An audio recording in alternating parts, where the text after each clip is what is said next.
Le grand dialogue. Sigeka Foba. Le grand dialogue de l'émission de débat du studio Tamani sur votre radio. Chenni Beri Halud Maundi. Chenni Beri Sigeka Foba. Le grand dialogue. Lamɛnbaaw an b'aw bɛɛ fo ka waleɲuman dɔn an ka bi Sigika Fɔba kɛnɛ ale sera selengekaw fɛ yan nɔ walasa ka se ka na selenge gɛlɛya dɔw k'o lase aw ma ayiwa nin baara ale sabatira ayiwa min ye an n'an dɛmɛbagaw ka jɛ kɔnɔna na n'o ye PCAGIR n'o o dɛmɛba dɔ fana ye ambassade de Suède ye ayiwa an bɛ ODRS mɔgɔw olu ka ayiwa cakɛsow kɔnɔna na walasa ka se ka na kuma fɛn fila kan bi n'o ye wagati yɛlɛma ale bɛ kɔlɔlɔ minnu lase ayiwa ji lahalayaw ma ayiwa walasa ka kumaw kan an ye maa naani wele yan nɔ fɔlɔ o ye ayiwa yan kɔmandan yɛrɛ ye n'o ye Alayi Sise ye maa filanan o ye PCAGIR ye ale ɲɛmaa ye n'ale ye madame Sise Yuma Kulibali ye ayiwa min ye jɛgɛ mɔnnaw olu ka coopérative ɲɛmaa n'o ye Sumayila Sinayogo ye ale bɛ an bolokɔrɔ yan nɔ Suleiman Danbele n'ale bɛ baara kɛ ODRS yɛrɛ la ale fana bɛ yan nɔ o mɔgɔ naani an n'olu de bɛna jɛ ka a lajɛ wagati yɛlɛma ale ye kɔlɔlɔ minnu lase ji lahalayaw ma selenge mara kɔnɔna na ka se ka kuma o la. Le grand dialogue. Ayiwa i n'a fɔ an y'a fɔ aw ɲɛna cogoya min na min ye ji ale ni waati yɛlɛma o bɛɛ kofɔ ayiwa diɲɛ masibɔ minnu bɛna sɔn ka an sɔrɔ ni an ma waleyaw sigi sen kan walasa k'u kunbɛn san nataw la walasa ka se ka o fana kunbɛn o de kosɔn an bɛ ka jamukanw lase mɔgɔw ma ka mɔgɔw ladɔnniya nin ko ninnu yɛrɛ la o hukumu kɔnɔna de la an bɛna bi Sigika Fɔba in kɔnɔna na sanga 45 ani duuru kɔnɔna na walasa ka se ka jaabi sɔrɔ nin ko ninnu na o la i n'a fɔ n y'a fɔ aw ɲɛna cogoya min na an ka mɔgɔ welelenw o fɔlɔ ye sous-préfet commandant Alayi Sise commandant i ni wula Mbanoula filanan o ye madame Sise Yuma Kulibali an n'olu minnu bɛ jɛ ka baara in kɛ ɲɔgɔn fɛ n'ale ye PCAGIR ɲɛmaa ye madame Sise i ni wula ayiwa mɔgɔ sabanan ale ye Sumayila Sinayogo ye n'ale ye jɛgɛmɔnnaw olu ka coopérative ɲɛmaa ye Sinayogo i ni wula se k'i ma don micro la dɔɔni ayiwa ODRS yɛrɛ cakɛla dɔ n'o ye Suleiman Danbele ye ale fana ye nin ko dɔ mangana ye ale bɛ an bolokɔrɔ yan Sumayila i ni wula ayiwa i n'a fɔ n y'a fɔ aw ɲɛna cogoya min na a yirala k'a fɔ ko ji ale ni wagati yɛlɛma k'olu bɛ kɔlɔlɔ caman lase ayiwa sɛnɛ baaraw ma min ye baganmara baaraw ma ni waleyaw ma sigi sen kan i n'a fɔ ji ye fɛn ye min ni hadamadenya ale tɛ se ka taa o kɔ o hukumu kɔnɔna de la an ka ɲininkali fɔlɔ an bɛna tengu sous-préfet ma ayiwa min ye wagati yɛlɛma ye ale ye kɔlɔlɔw lase ayiwa ji lahalayaw ma selenge kɔnɔna na yan nɔ wa bon nga foli be studio Tamani nga foli be tɔɲɔgɔn fɛn fɛn be studio kɔnɔ yan sɔgɔmada in na nga foli be yan arrondissement mara population bɛɛ lajɛlen i y'a fɔ cogo min na wagati yɛlɛma bɛɛ b'a dɔn wagati yɛlɛma bɛ ka kɛ sisan donc n'i be selenge o i be yɔrɔ wɛrɛ la o wagati yɛlɛma i b'a dɔn a bɛ ka kɛ donc a bɛ ka kɔlɔlɔ lase an ka sigida la n'o ye kɛrɛnkɛrɛnnenya selenge bi komi i ka question b'o de kan ayiwa o kɔlɔlɔ dɔw ye mun ye bon o kɔlɔlɔ dɔw ye ji samiya tɛ don joona ji bɛrɛ tɛ ka nale bilen parce que hali k'a daminɛ an ye denmisɛnnin ye sa mais k'a daminɛ an fitinin ka na se bi ma samiyaw la ji minnu tun bɛ na fɔlɔ olu tun tɛ na u tɛ ka nale bilen donc o ye wagati yɛlɛma hukumu fɛn dɔ ye donc o bɛɛ ka bɔ a la kɔlɔn jiw ni an ka jiw bɛ ka dɔgɔya o bɛɛ ye wagati yɛlɛma ye n'an b'a fɔ nansarakan na changement climatique kɔlɔlɔ dɔw ye ayiwa Suleiman Danbele e bɛ cakɛda la min ye kulu min sigilen don sen ka selenge yan nɔ walasa ka kuma jiko kan n'a bɛ f'a ma ko tile e bɛ baara kɛ o la Suleiman Danbele wagati yɛlɛma ale ye kɔlɔlɔ dɔw lase ji lahalayaw ma selenge kɔnɔna na yan nɔ ayiwa n bɛ aw fo studio Tamani mɔgɔ ka an lamɛnjɛkulu bɛɛ lajɛlen fo ani an filɛbaga min ye ji waati yɛlɛma kɔlɔlɔ ye a ye ayiwa gɛlɛya dɔɔni k'o lase ayiwa jiko kunna an fɛ yan nɔ ka sababu kɛ n'i ye ayiwa jiko fɔ an bɛ sigida min na o ye cikɛyɔrɔ ye ayiwa baganmarayɔrɔ fana don ani ayiwa mɔnnikɛyɔrɔ fana don o la sa n'i ye waati jateminɛ waati yɛlɛma minnu filɛ ye ka kɛ sisan ni an ko nanzarakan na changement climatique ayiwa cikɛyɔrɔ kɔnɔna na ayiwa sanw a tɛ nana i n'a fɔ fɔlɔ a tun bɛ na cogoya min na donc a bɛ kɛ sababu ye sumanw a tɛ se a se waatiw la i n'a fɔ mɔgɔ b'a laɲini a ka se cogoya min na ayiwa san bɛ bali ka tigɛ o ye waati yɛlɛma cogo ye walima san bɛ se ka daminɛ samiya bɛ daminɛ joona nka waati dɔ bɛ se i b'a ye san bɛ se ka tigɛ ka dɔgɔkun 2 ɲɔgɔnna kɛ ka sɔrɔ a tɛ ka na bon ni o kɛra o b'a sɔrɔ mɔgɔw kɛlen don ka danniw kɛ mɔgɔw kɛlen ka danniw kɛ fɔlɔ a bɛ falen nka min ye san tigɛli n'o kɛra dɔrɔn mɔgɔw ka dannifɛnw bɛ commencer ka sa nin ye gɛlɛya caman ye o waati yɛlɛma kɔnɔna na ni cikɛlaw bɛ o sɔrɔ min ye bagan maralaw ye olu fana bɛ u ka kɔlɔlɔ sɔrɔ ka sababu kɛ bin ko o bɛ gɛlɛya bagantigiw ma min ye faraboloko yɛrɛ o ni bɛɛ lajɛlen bɛ gɛlɛya a bɛ kɛ sababu ye bagan dumuniko o bɛ gɛlɛya an ka sigida kɔnɔ ni ji fana nana o de bɛ kɛ sababu ye ka an ka kɔbolo fa kɔbolo minnu ni olu fana ji bɛ tila ka na tuguni ba kɔnɔ layi kɔnɔna na ni san tigɛ na an y'a kɔlɔsi k'a fɔ san nali a ka suma dɔɔni walima san bɛ se ka bali ka na san ba dɔ bɛ se ka na kɔfɛ san fitinin bɛ na nka a tɛ kɛ k'a fɔ a bɛ na i n'a fɔ waati tɛmɛnlenw na a tun bɛ na cogoya min na ka sago kosɛbɛ o bɛ kɛ sababu ye ji min ka kan ka don hali kɔbolo kɔnɔna na walima ka na min ye layi kɔnɔna ye o hakɛ o bɛ dɔgɔya n'o dɔgɔyala an bɛ fɛ ji ka hakɛ min sɔrɔ layi kɔnɔ o bɛ sumaya an yɛrɛ y'a jateminɛ fana tile ka sigidaw kɔnɔna na an ye a ye k'a fɔ ji min ni o bɛ bɔ Laginɛ ka na an ka layi kɔnɔ san tɛmɛnlenw kɔnɔna na n'i ye jateminɛ kɛ ɲinɛta ni o ye san 2017 ye an ye jateminɛ 16 ye tɛmɛlen an ye jateminɛ kɛ k'a fɔ ko o hakɛ o dɔgɔyala ka sago san tɔw kan sabula tile kɔnɔ jɛkulu caman de b'a kɔnɔ ni o ye cakɛdaw ka taa se min ye ji labaarakɛlaw fo ka taa se maa minnu bɛ yen ni olu ye élu ye nin bɛɛ lajɛlen b'a kɔnɔna na walasa laseliw kɔnɔ énergie mɔgɔw ni olu bɛ hakilinaw di ka tɛmɛ ji nasiraw bɛɛ lajɛlen kan ji min o bɛ don baraji layi kɔnɔna na olu ka jatew bɔra ka jira k'a fɔ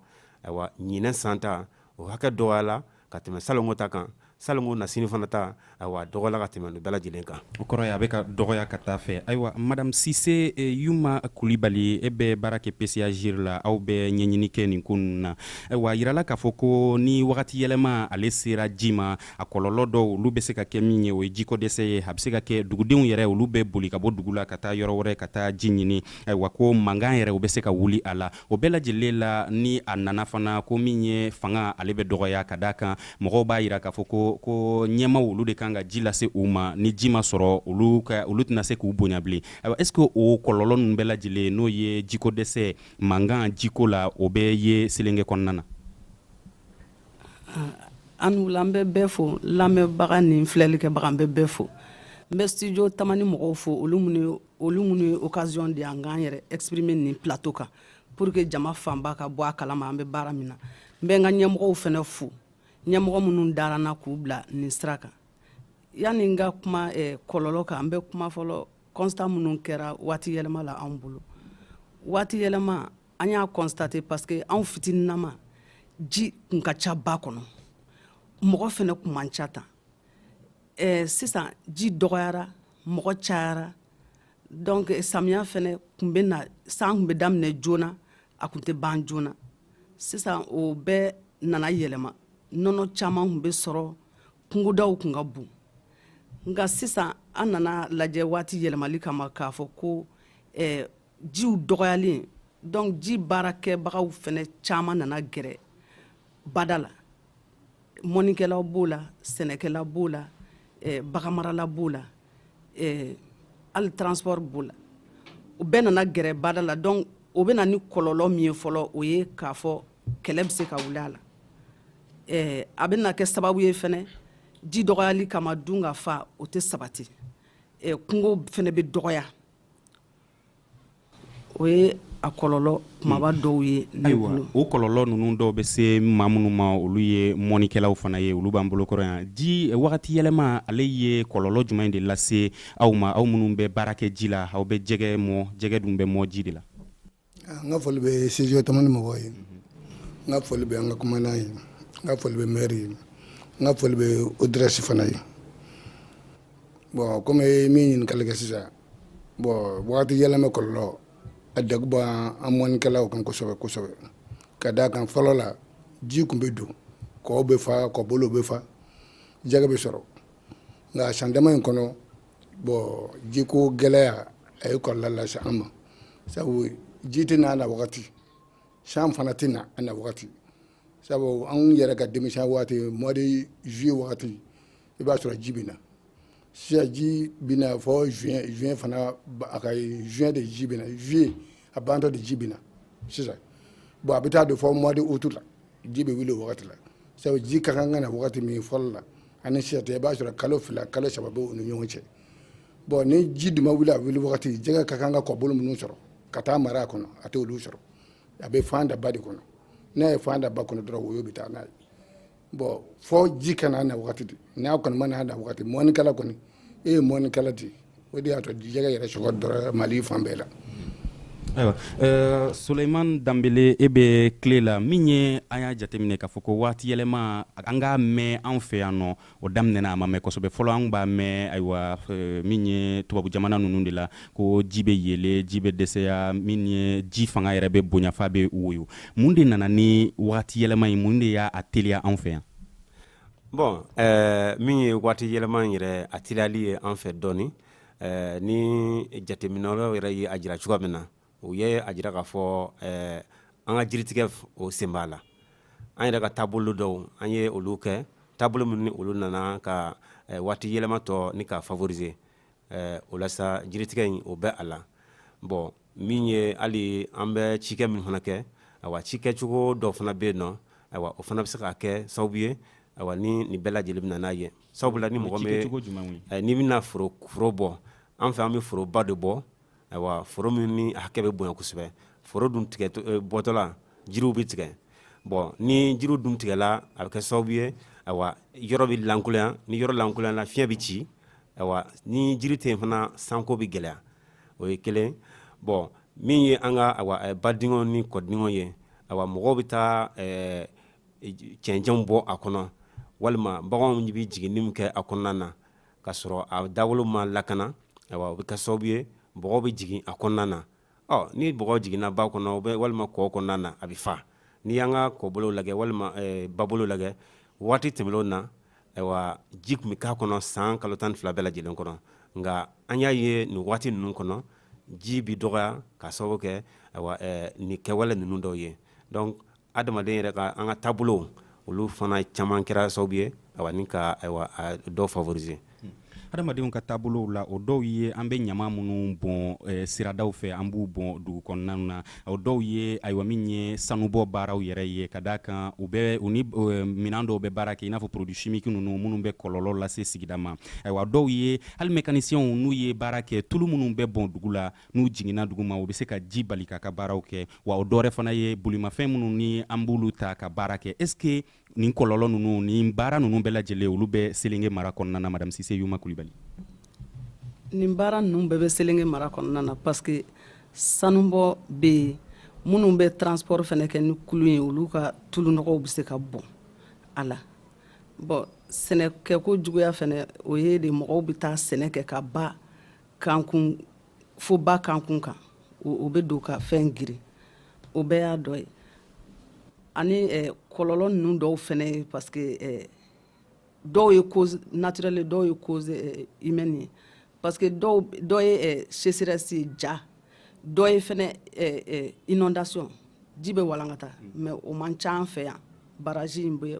dɔ ta o la mais a kelen kelen dɔw bɛ na. ayiwa sous-préfet yan b'i ka mara la e yan ɲɛmaaba ye min ye nin jateminɛ ninnu bɛɛ lajɛlen kɔnɔna na n'an y'a ta ka lajɛ mun de kan ka mɔgɔw jɔrɔ ka tɛmɛ a bɛɛ lajɛlen kan n'a fɔra ko ayiwa mɔgɔw ka ɲamanbɔn ko bɛ wagati yɛlɛma teliya n'a fɔra ko sɛnɛ kɛcogoya juguyaw ani tamanbɔ baaraw ninnu bɛɛ lajɛlen la jumɛn de ka kan k'an lasiran ni ka nin ko in teliya ka tɛmɛ a bɛɛ lajɛlen kan. bon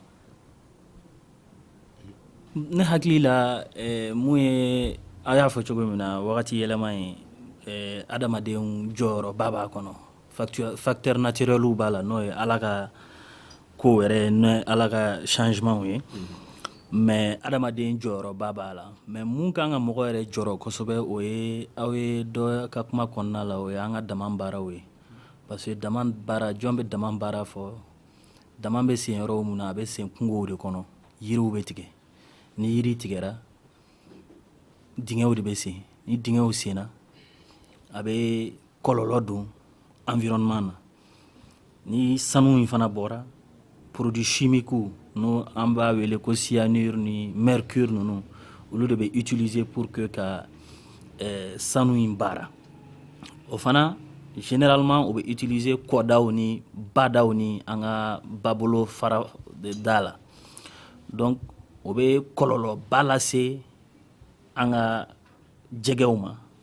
an ka taabolow ma parce que an b'o ji in de min an minnu sigilen don jidaw la n'o y'an balima bozow ye olu bɛ baara kɛ ni ji in de ye anw fana sigida ni dugu kɔni sigira n'i sigira jida la i bɛ baara kɛ ni ji de ye i bɛ ji ta ba la i bɛ ko ba la donc ni produit ninnu donna ji la moi je crois que i ka question in kɔni a fan dama baara de ye o de gɛlɛya o de kan k'an lasiran kosɛbɛ kosɛbɛ parce que ni dama baara in fana an y'a jateminɛ mɔgɔw yɛrɛ tɛ ka baara kɛ bilen sɛnɛ yɛrɛ tɛ ka kɛ bilen sɛnɛkɛlaw tɛ ka sɔrɔ bilen bɛɛ ɲɛsinnen bɛ dama ma alors que dama in dun ne hakili la ne tɛ dama baarakɛla ye dɛ mais ne hakili la dama in kɔlɔlɔ ka bon n'a tɔnɔ ye donc mun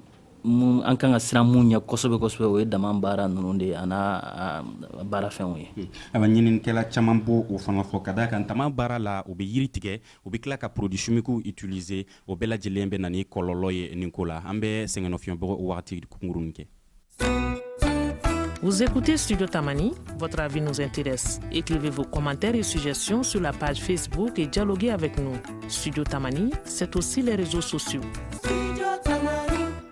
ayiwa min ye hadamadenw ye n'u k'u ka ɲɛɲini kɔnɔna na u y'a yira k'a fɔ ko diɲɛlatigɛ kɔnɔna na ko nin san 100 laban in na ko hadamadenw olu cayara ka taa se fo siɲɛ 3 ma o kɔrɔ b'a yira k'a fɔ ni maa 1,1 kun don o kɛra maa 3 ye ko ji ye anw bɛ baara kɛ ni ji min ye ko dɔ farala o kan fo siɲɛ 6 ko nka ji ɲuman min bɛ utiliser fana n'i y'a ta ka lajɛ ko 100 sara la 1 dɔrɔn o de bɛ min o kɔrɔ b'a yira k'a fɔ a tɔ bɛɛ lajɛlen o bɛ ayiwa ta ka baara wɛrɛw de kɛ mun de nana ni o ye tiɲɛni de don wa walima kelen ji nafa de fanga bonyana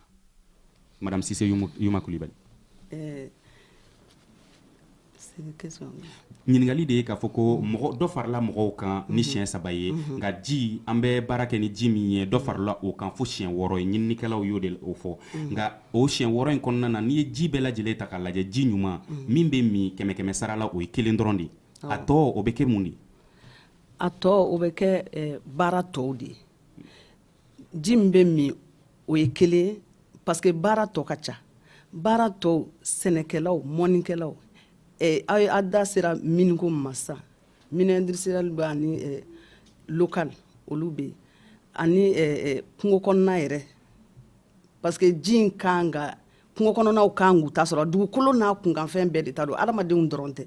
adamadenw kan k'u ta sɔrɔ a la olu ta ye miniji an'u bɛ bolola baara minnu kɛ n'a ye baara bɛɛ hali yiri min filɛ tabali min filɛ ne an sigilen filɛ a kan tabali in tɛ se ka baara ni ji tɛ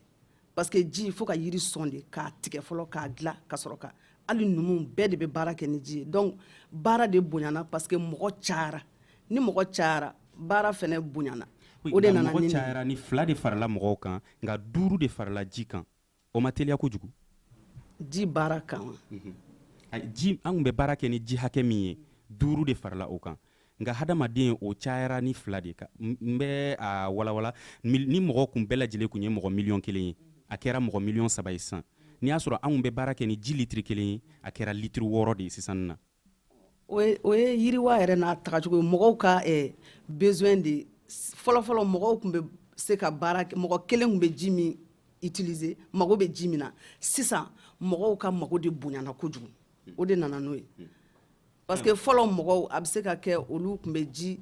hakɛ fitinin dɔ o kun b'olu mago ɲɛ mais sisan mɔgɔw mago de bonyana kojugu besoin de cayara ji yɛrɛ ma ji fɛn ma fara ji kan mais dɔ farala mɔgɔ kan ayiwa Sulaiman Danbele e sɔnna o kuma ma est ce que tiɲɛni fanga ma bon ji ko ta sira fɛ ne y'a faamu cogoya min na a bɛ n'a fɔ an yɛrɛ bɛ ji labaara cogoya min na an bɛ a labaara ko juguya fana k'o kɛ donc n'o kɛra dɔ bɛ fara a tiɲɛta kan i y'a faamuya bon mara min ye min fɔ tiɲɛ don besoin caya la nga an ka kan ka ji fana la tɔtɔ cogoya min na walasa a bɛ se ka lakana ka a lamara an fana bɛ a utiliser fo ka hakɛ dama tɛmɛ tuma dɔw la i t'a sɔrɔ magoba tɛ ji la tuma dɔw la sani an ka a lakana ayiwa an b'a tiɲɛ i n'a fɔ n'i ye misali ta i bɛ t'a sɔrɔ yɔrɔ dɔw la ayiwa ni mɔgɔ minnu bɛ malo baara kɛ malo sɛnɛ kɛ an ka sigida kɔnɔna na i bɛ t'a sɔrɔ tuma dɔw la foro dɔw bɛ o mago tɛ ji la nka cikɛla bɛ na a bɛ fɛngɛ dayɛlɛ walasa ji ka don a ka foro la k'a fa ten ka sɔrɔ malo yɛrɛ mago tɛ ji la o waati kɔnɔna na o bɛ cogoya min na ayiwa mɔnikɛla minnu ni olu fana bɛ mɔni kɛ i bɛ t'a sɔrɔ olu bɛ baara kɛ ji la i n'a fɔ diragiw filɛ nin ye ka don an ka jiw kɔnɔna na donc olu bɛɛ bɛ tiɲɛni kɛ an ka ji la a bɛ kɛ sababu ye ji hakɛ min ni o ka kan ka to ba kɔnɔ walima lac kɔnɔna na ayiwa o bɛ tiɲɛ minnu fana bɛ na ni olu ye dama baarakɛlaw ye sanu baarakɛla ninnu filɛ nin ye u bɛ ji taama de ta ka baara kɛ n'a ye donc ji bɛ labaara cogoya min na a labaarako juguya o bɛ na ni a tiɲɛni ye hakili la o de fana bɛna kɛ sababu ye ayiwa ni ji hakɛ o bɛ triplé walima ka quadruplé yɛrɛ. Ayiwa Alayi Sise e ye commandant ye Selenge kɔnɔna na yan nɔ a fɔra ko ji o ka ca Selenge kɔnɔna na kosɛbɛ ko wa a ji a bɛ lase mɔgɔ caman de ma ji in bɛ taa fɔ yɔrɔ jumɛn mɔgɔ joli de sirilen don Selenge ji ninnu na. Bon n'i ko mɔgɔ hakɛ parce que commune caman mun tɛ ne ka mara yɛrɛ kɔnɔ olu bɛɛ bɛ balo barrage in de la parce que an ka ji laki a bɛ baara caman kɛ a bɛ courant baara kɛ a bɛ mɔni baara kɛ a bɛ sɛnɛ baara kɛ a bɛ baara caman kɛ donc mɔgɔ mun baaraw bɛɛ lajɛlen nafa bɛ se Mali fantan naani bɛɛ lajɛlen de ma wa walima kelen a dannen don Selenge mara dɔrɔn de. Non a bɛ se Mali fantan naani bɛɛ lajɛlen parce que n'i ye Selenge courant in barrage courant in bɛ taa Mali fantan naani bɛɛ lajɛlen de la parce que ligne de bɛ yan ka taa Bamakɔ fana b'a distribuer donc n'i ye planning fana jateminɛ Selengekaw dɔrɔn tɛ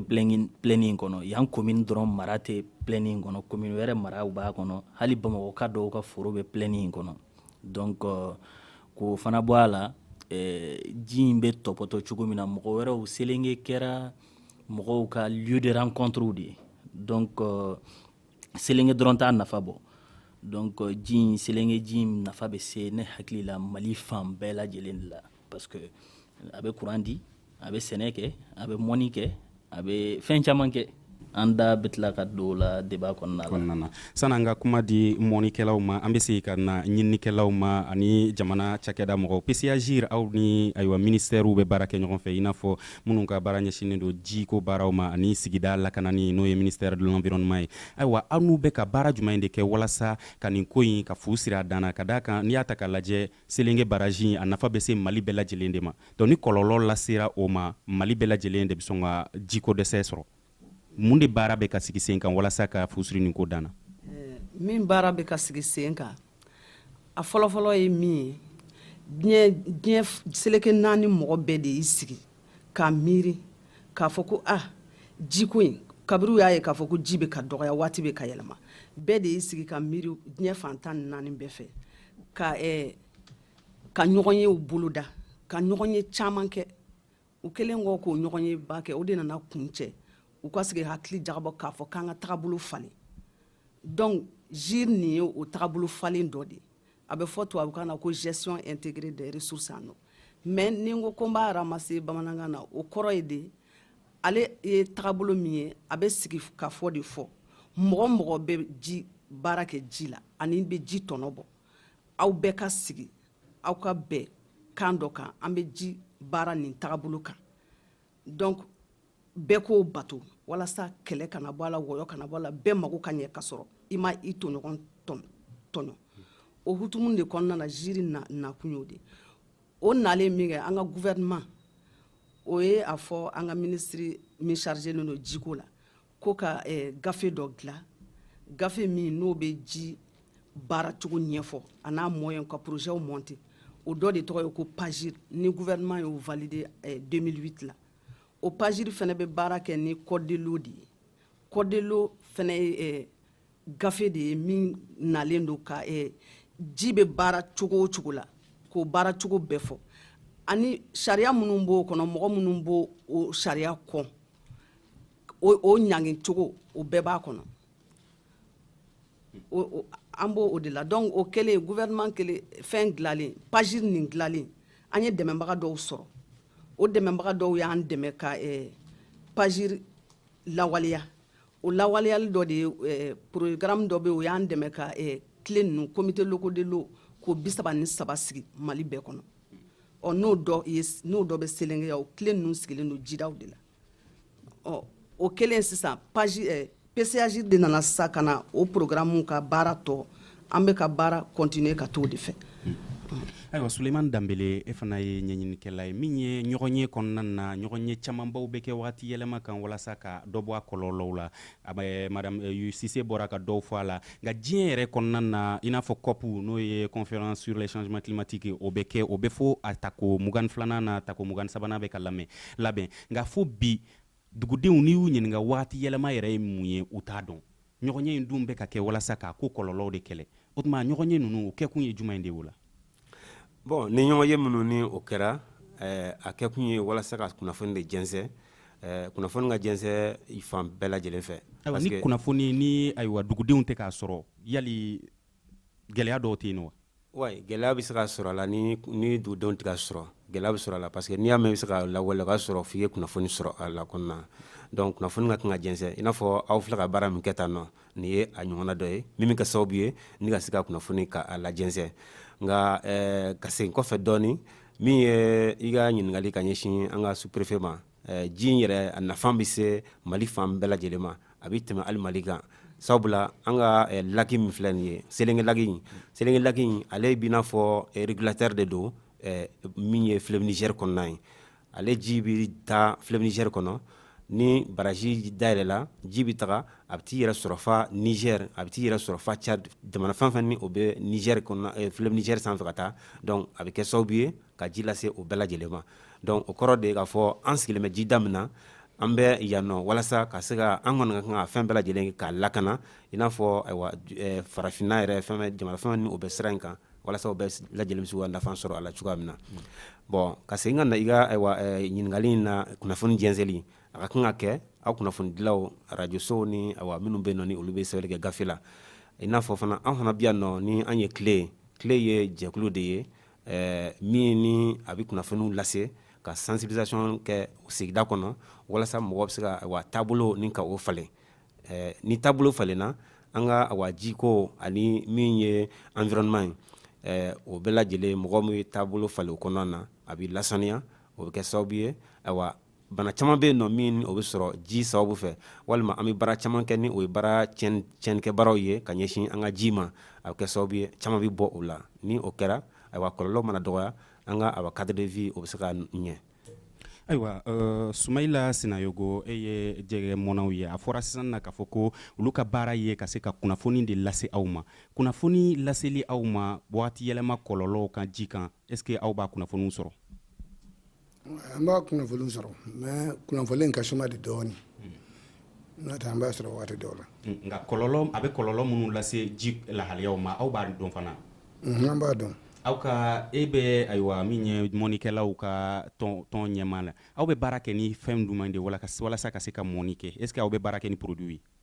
An tɛ baara kɛ ni produit ye. donc jɔ ninnu est ce que aw b'a dɔn k'a fɔ ko a dɔw bɛ se ka kɔlɔlɔ fana lase ji lahalayaw ma ka d'a kan kunun an ni dɔw ye baro kɛ o y'a jira k'a fɔ ko jɔ misɛnninw dɔw bɛ yen nɔ olu bɛ jɛgɛ fitininw fana minɛ ka bɔ ji la est ce que aw bɛ mun de ɲɛfɔ aw ka mɔnikɛlaw ye o sira la. Bon comme an bɛ dɔ fɔ a la. Mɔnikɛlaw ye an bɛ kunnafoni fana sɔrɔ o sira kan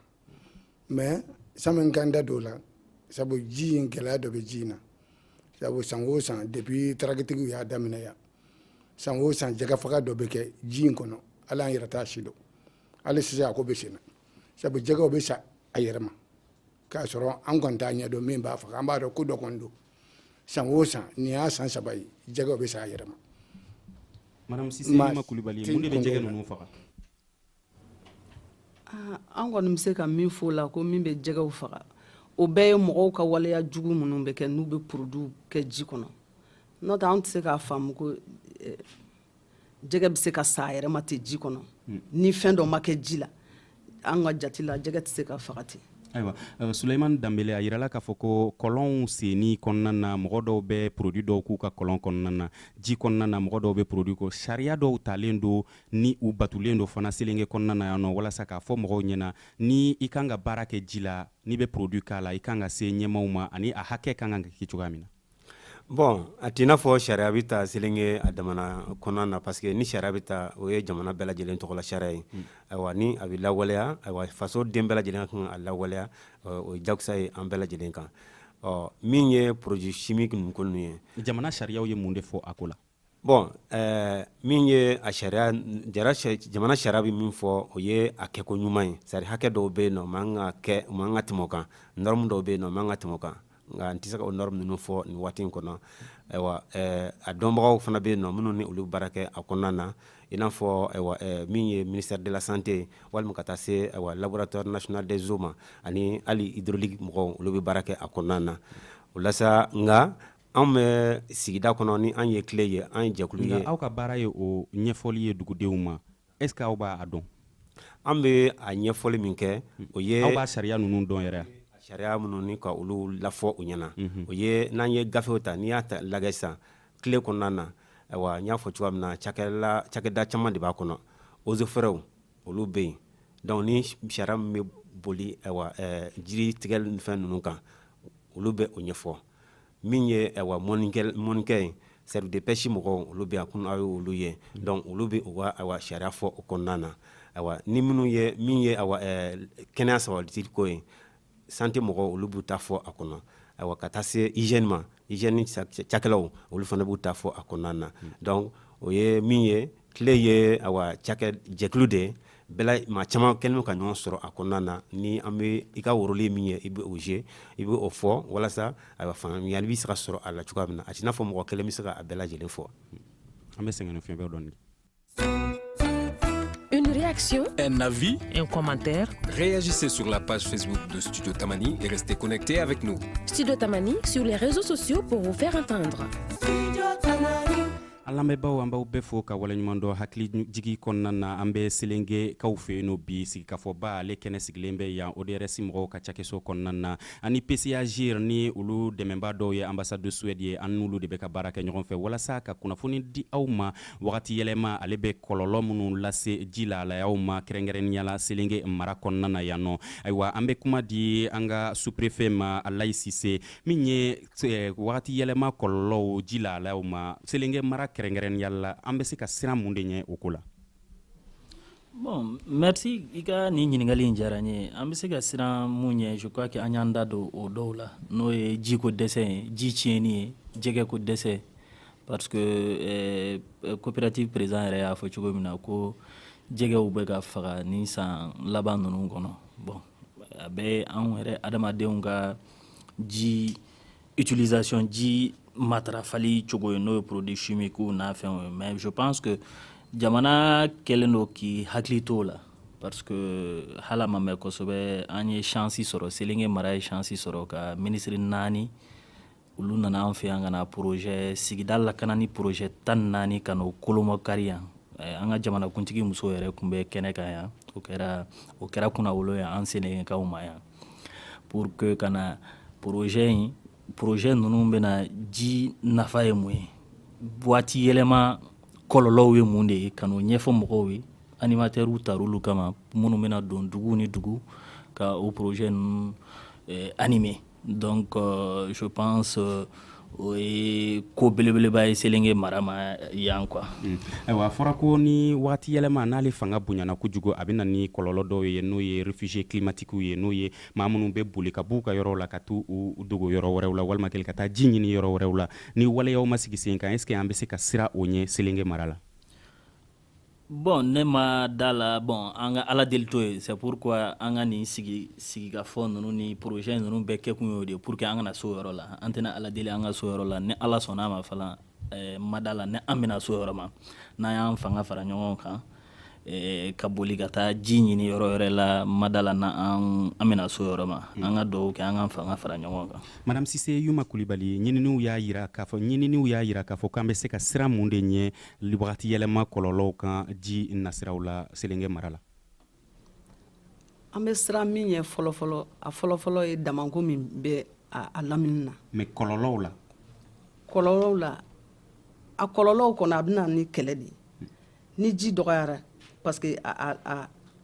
mɔgɔ ka ca min bɛɛ mago bɛ ji la donc ni ji dɔgɔyara a dɔ bɛna ni kɛlɛ ni ji dɔgɔyara a dɔ bɛna ni kɔngɔ ye baganw bɛ faga jɛgɛw bɛ dɔgɔya. Nka kumaw kɔnɔna na a yirala k'a fɔ ko san o san dɔ bɛ ka bɔ ji nata la n'i ye mɔgɔw ɲininka u b'a fɔ ko ji camanba bɛ Selenge yan nɔ wa a tɛ ban nka ni kɔlɔlɔ ninnu fanga bonyana est ce que don n'a nataw na ni waleyaw ma sigi sen kan an tɛ se ka siran ji in yɛrɛ banni ye. Hakilina min bɛ mɔgɔw la ko ji caman bɛ Selenge ko a tɛ ban ne marala ni mɔgɔw y'a faamu parce que ji min filɛ anw kelen ta tɛ jamana 9 de jɛlen don ji in na donc Selenge ji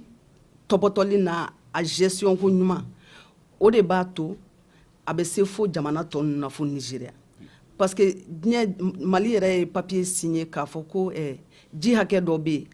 yen 40 mètres cubes par seconde o de kan ka tɛmɛ maraka la pour que Ɲame ka se ka ji sɔrɔ donc n'a fɔra ko ji tɛ ban n'o bɛ mɔgɔ hakili la o tɛ ne hakili la parce que an ka jiri principe fɔlɔ yɛrɛ ye ko l'eau est une ressource finie ji dɔgɔyali de nana ni nin yɛrɛ ye n'a fɔra ko an ka sigi ka fɔ kɛ an ka bɛɛ k'i ka taabolo falen pour que ji ka utiliser ka ɲa bɛɛ mago ka ɲa la et puis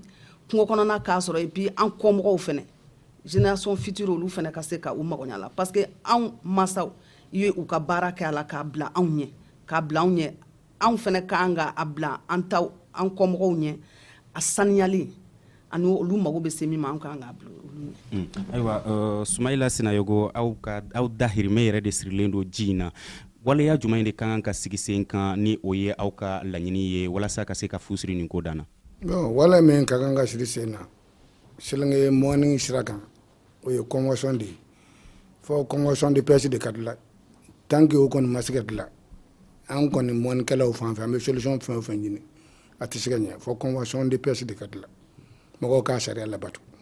Nka sani convention in ka dilan est ce que a baara fɔlɔ tɛ dɔnniya ye ka kunnafoni lase mɔgɔw ma ka d'a kan k'a yira min ye ntamabɔlaw ye k'a fɔ ko aw bɛ ka baara min kɛ a kɔlɔlɔ bɛ se ji baaraw ma k'a yira maa minnu bɛ du kɔnɔnaw yɛrɛ la ɲamaw bɛ filili min kɛ k'a fɔ ko nin bɛɛ lajɛlen kɔlɔlɔ bɛ se mɔgɔw ma est ce que a baara yɛrɛ kun fɔlɔ tɛ daminɛ ɲɛfɔli kunnafoni dili ma.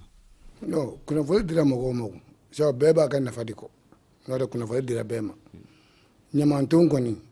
dɔgɔtɔrɔw yɛrɛ y'o seki a la sabu daga o daga bɛ ji in kɔnɔ buruyati dira daga caman ma k'a fɔ ɲama o kɔni kunnafoni dira dɔgɔtɔrɔw fɛ a ka ca mais mɔni ta sira kɔni na ani damantigiw ka sira tant que sariya de ma segi a la a ko tɛ se ka labato sabu bɛɛ ɲɛ bɛ i ka sɔrɔ de la hali an yɛrɛ ka mɔnikɛlaw an y'a fɔ o ye jɔ misan kana mɔ sabu Selenge san o san mɔni de bɛ taa kɔfɛ san o san k'a sabu kɛ mɔni ko juguya ye bɛɛ b'a ta de kɛ yamɛ ko min tigi tɛ yɔrɔ min na sabu an fɛ joli b'a la ba bɛɛ tigi de b'a la ni batigi ko nin kana kɛ n ka ba kɔnɔ e tɛ se k'a kɛ yan nin bɛ ko min barasi ji de don gouvernement ta de don fo sariya de ka sigi a la convention ka sigi maire ka bɔ a kalama commandant ka bɔ a kalama juge ka bɔ a kalama n'o convention pɛsi sera ka sigi o kɔni mɔgɔw bɛ se ka lafiya sabu maa tɛ sariya sanfɛ jamana in kan sariya de bɛ yen a bɛ ko min an bɛɛ b'an kunfɛ de bi. Alayi Sise ayiwa a bɔra k'a fɔ sisan ko yan bɛ i n'a fɔ ko tigi tɛ a la ko sariyaw ma sigi sen kan jaabi jumɛn bɛ e bolo ka ɲɛsin o la. Bon moi je pense o kɔni n'a y'o fɔ ne ma da o la parce que jamana ka lasigiden ye ne ye yan service technique fana bɛ ne bolo yan n'o ye service de la pêche ye mun sigilen don ka ani agent minnu yɛrɛ bɛ yan olu de bɛ baara kɛ n'o ye jɔw minnu kan ka utiliser. Bon, olu yɛrɛ ne tɛ technicien à la matière mais je sais que u kɔni bɛ baara kɛ ɲɔgɔn fɛ mais a y'a fɔ cogo min na ale bɛ ka exemple ta yɔrɔ minnu kan a bɛ ka jitigiw de fɔ kɔtigiw ni fɛnw bon laki dun laki ye jamana de ta ye jamana fana nana n'a ka service technique ye pour que k'a lakana ale ye coopérative pêcheurs ka coopérative ɲɛmɔgɔ ye moi je pense aller de kan en bɛɛ de kan k'an fanga fara ɲɔgɔn kan an kana essayer k'a fɔ k'an bɛna jo ou bien jalakadi parce que ni an bɛɛ kungo de tigi bɛ ji in na ji an bɛɛ de y'a tigi parce que ni jamana ta ye fɛn ye o kɔrɔ bɛɛ lajɛlen de ta don e ta don ne ta don nin ta don. Ayiwa ni jo ni jalaki ma ɲini est ce que a man ka ɲini ka dɔn kɔlɔlɔ fɔlɔw bɛ bɔ yɔrɔ min na walasa ka se ka sariyaw sigi sen kan minnu b'a to ni a bɛ dabila o yɔrɔw la. Je crois que n y'o de fɔ n ka kuma kɔnɔna fana na sariyaw bɛ ka sigi sen kan parce que ministre de l'environnement yɛrɛ y'a fɔ an nalen yan u bɛ ka sariyaw sigi sen kan mun ye daragi ko ye a da ser'o ma mɔnikɛlaw da ser'o ma yan an ka laki kan yan an ka sankarani kan yan a ye jɔko kuma mun fɔ o ye mɔnikɛlaw yɛrɛ de ye ale ye coopérative président ye o ye mɔnikɛlaw yɛrɛ de ye parce que a bɛ fɔ ko mɔni kana kɛ ni nin jɔ hakɛ ye mais u b'u dɛn ka kɛ n'a ye hali n'a kɛra sufɛla ou bien fɛn donc o de y'a to n ko an bɛɛ lajɛlen kungo de don an bɛɛ lajɛlen de b'an fanga fara ɲɔgɔn kan pour que ka fɛngɛ a y'a fɔ cogo min na convention in ni minnu kan ka fɛngɛ je crois que a lasera parce que an ye jɛrɛjɛ caman kɛra a hukumu kɔnɔna la pour que ka o fɛnw sigi sen kan pour que an ka bɛn kelen ma ka taa taabolo kelen kan pour que ka ji matarafa cogo min na. Suleiman Dambele aw bɛ kulu min sigilen do sen kan walasa ka kuma jiko la e bɛ baara kɛ o la n'o ye tile ye aw ka ɲininiw bɛɛ lajɛlen na aw bɛnna fɛn jumɛn de kan k'o bɛ se ka kɛ nin ko in banni ye. Bon an ye bɛnkan minnu fɔ an ɲɔgɔn cɛ fɔlɔ o ye Sunayoko bɔra ka convention kuma min fɔ o b'a la bon convention dɔ o kun sigila sen kan nka convention in a kɔnɔna ma se ka labato mɔnikɛlaw yɛrɛ fɛ nka an ye a laɲini kɛ an bɛ se ka gafe in ka a segin ka a kɔnɔna ka a yɛlɛma cogo min na ni bɛɛ lajɛlen bɛ se k'i yɛrɛ sɔrɔ a kɔnɔ ni o kɛra a labatoni o bɛ nɔgɔya mɔgɔw bolo donc an ko ka relecture kɛ donc o ye fɔlɔ ye bon o fana convention de kɔnɔna na a bɛ mɔgɔ kan ka mɔni kɛ ni jɔ sugu minnu ye mɔni ka kan ka kɛ cogoya min na convention bɛ o bɛɛ fɔ n'i ma kɛ a kɛko ɲuman na ayiwa sariya min ɲangɛli min kan ka ta ka ɲɛsin ma o bɛ fɔ convention in kɔnɔna na donc o ye fɛnba ye a kɔnɔ donc o ye mɔni ta ye o fana tɛmɛnen kɔ an ko ji in fa ka a lakana dɔ min ye o ye dawolo ninnu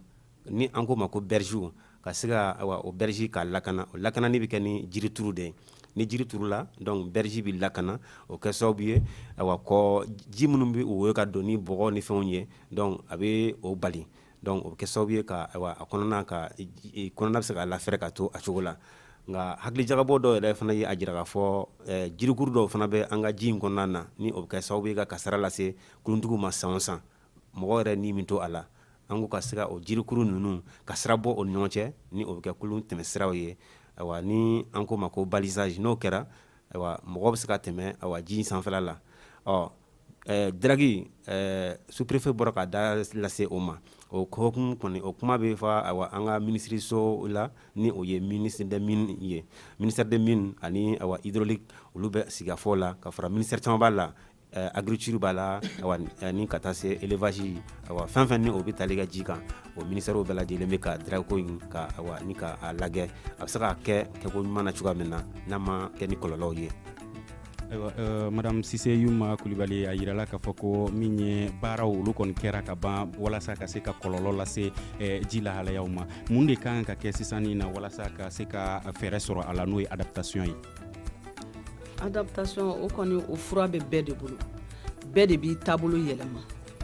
ka taa mɔgɔw an mana sigi ka fɔ ka bɛn fɛn min na bɛɛ k'i jija k'o bato mɔgɔ si kana kɔ o y'a fɔlɔfɔlɔ ye. Filanan ye min ye gafe minnu bɛ bɔ ni sariyaw ji baara cogo sariya b'o o gafew la bɛɛ k'a ɲini k'o gafew kalan k'u dɔn o dɔ ye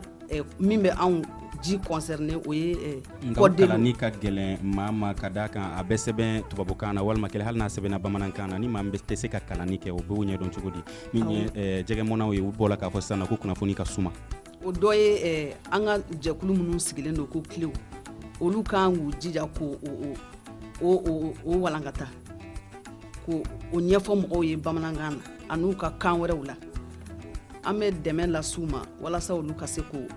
o papiyew fɛ o papiyew ɲɛfɔ mɔgɔw ye bɛɛ k'a faamu ni bɛɛ y'a faamu k'a fɔ ko n kan ka nin de kɛ n man ka nin de kɛ o la a ko bɛ nɔgɔya. Ayiwa Alayi Sise kumakan laban jiko la halaya ni waati yɛlɛma kan. Ne ka kumakan laban ye bɛɛ k'i fanga fara ɲɔgɔn kan an bɛɛ lajɛlen mɔnikɛlaw sɛnɛkɛlaw bagan maralaw bɛɛ lajɛlen autorité que ça soit politique an ka élu an ka jamana ka lasigidenw bɛɛ k'i fanga fara ɲɔgɔn kan pour que an ka ji matarafa an ka waati yɛlɛma fana fɛnw a caman ye anw yɛrɛ de ye pour que an k'o kɔlɔlɔ ninnu faga joona sinon n'o ma kɛ a man ɲi.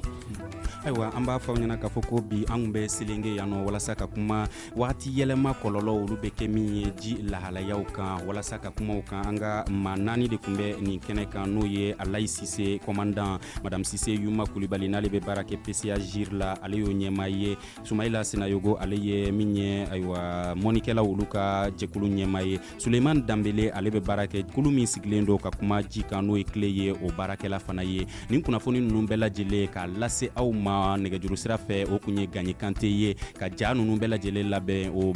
maa kun ye Mamadu Watara ye walasa ka ko lase bɔlɔlɔ sanfɛ maa min b'o ko ɲɛnabɔ o ye Bekayi Sise ye a jamukan yɛrɛ labɛnba o ye Aliou Sidibe ye ka lasaw ma Muhamadu Touré an b'a fɔ aw ɲɛna k'a fɔ ko studio Tamani ale ni PCA JIR n'o dɛmɛnen don ambassade de Suède fɛ olu de ye nin jamukan bɛɛ lajɛlen labɛn ka di aw ma aw ni ce aw ka lamɛn. Le grand dialogue. Le grand dialogue de l'émission de débat du studio Tamani sur votre radio. Shenni Beri Halud Maundi. Shenni Beri Sigi Kafoba.